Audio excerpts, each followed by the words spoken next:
Alexis Tsipras dans l'arène. C'est dans un climat très tendu que le nouveau Premier ministre grec est entré pour la première fois dans la salle du Conseil européen.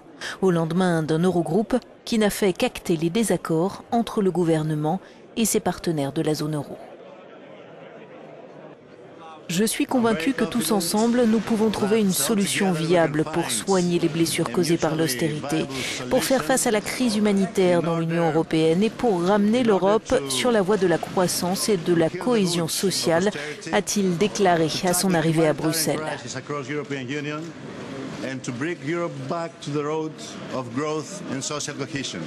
Le gouvernement de Tsipras n'entend pas demander une extension de son programme d'aide qui le lie aux exigences de la Troïka, mais la plupart de ses partenaires n'envisagent pas d'autre option. Au cours des 5 dernières années, nous avons fait tout ce que nous pouvions pour garder la Grèce dans la zone euro, martèle le Finlandais Alex Stubb. Et nous continuerons, mais les engagements sont les engagements et nous devons nous y tenir.